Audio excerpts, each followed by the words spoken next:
Well,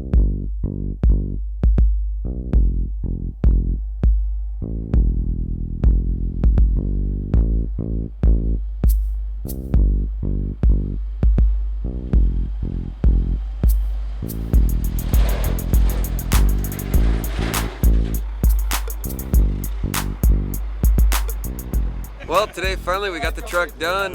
Finished it up last night about 3 in the morning. So we're out here at Adelano, Ricky Johnson's track, and got all of our guys out here, the diff guy, the tranny guy, the motor guy, and all the workers, and we're just getting ready to unload it and see what the thing has. Got a really nice facility here for the grader and the water truck, so looks like we're getting ready to go have some fun. Basically, this is a new Pro 2 chassis that we've done here for Jerry Welchel, and my company Alpha Performance Technology teamed with Tim Carroll of Carroll Racing Development. And it's kind of a joint project we did. Tim, his company does engineering, we do fabrication and designing and whatnot.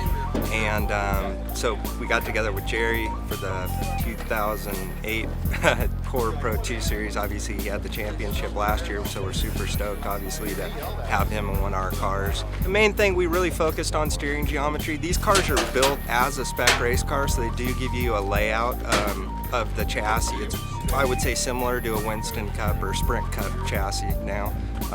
We actually called the car the truck of tomorrow, kind of keyed off the car of tomorrow NASCAR deal. We really focused on safety, getting some room around the driver as they do in NASCAR, and really focused on steering geometry. These cars spend a lot of time sideways, and compared to like a road race car where you're worried about apexing corners and steer into the corner, you really have to think about the car being sideways and coming off the corner, because that's how it spends a lot of its time.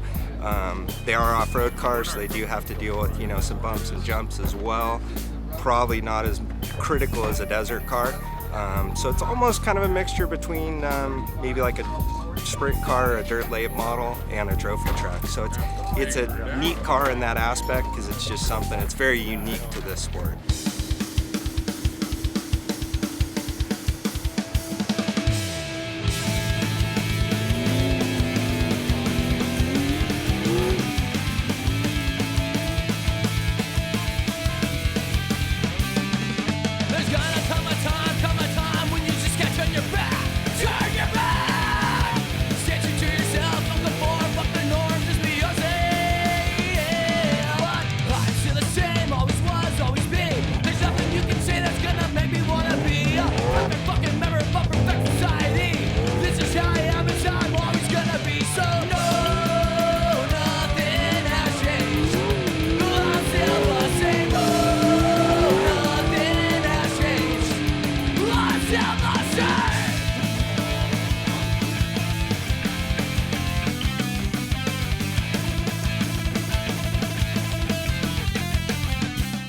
Need a fire extinguisher. Something was on fire in there. Just because that wrap's so close to that fucking tailpipes around the lines. Yeah, something was on fire right in there.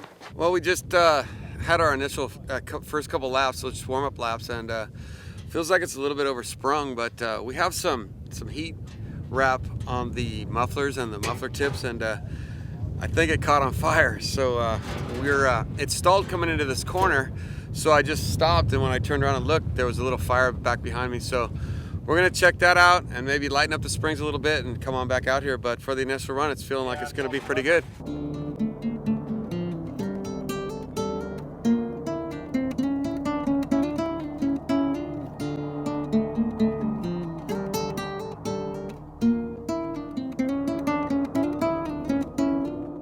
We came back, drug it back to the pit because we're having a problem with fuel pressure, but we're gonna take the body off of it now and make a few adjustments to the shocks and just run it with the body off for a little while. So we'll make a few adjustments and we'll get back out there.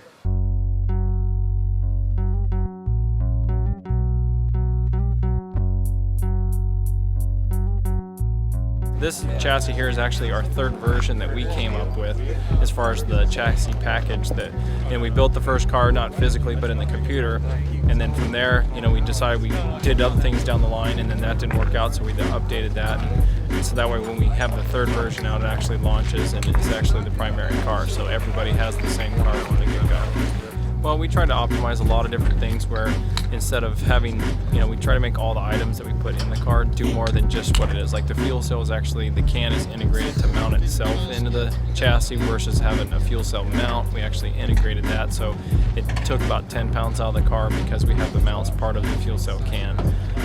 With the sway bars on the front and stuff, everything is so packaged so close that that's the ability with the computers. You can get the higher amount of accuracy for clearances and trying to package everything a lot better, much like they do with airplanes. Everything keeps getting smaller so it can carry more weight and so on. And then we also, you'll notice as you see these cars and other ones we do, it looks like about 1.5 feet of the passenger side of the car is missing. Well, by doing that, we took between 40 and 60 pounds worth of weight off that side of that car so you can move the weight somewhere else in the chassis. And then we just try to do other things as far as my experience as being a hands-on fabricator prior to going into the CAD development side of race cars.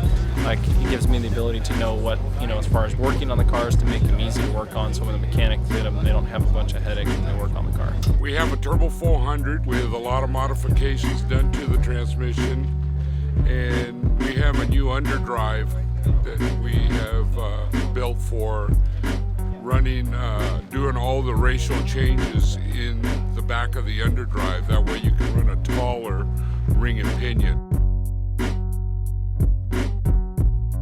Okay, here we go.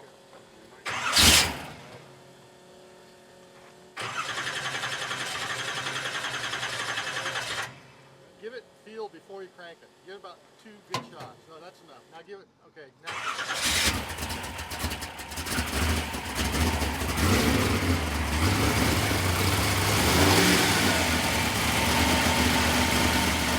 Just putting it back together. Got the carburetor adjusted. We're at a little higher altitude than we thought we were at, so got that adjusted for our altitude, and put a smaller servo on it to make it steer a little quicker, and changed some springs. So we've made 3 changes, and we're going to go out and try it now.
So here we are at Atlanta. I think we got a handle on the shocks. The steering's better. We're just working on the motor a little bit, and I think we're going to have a good truck for next weekend.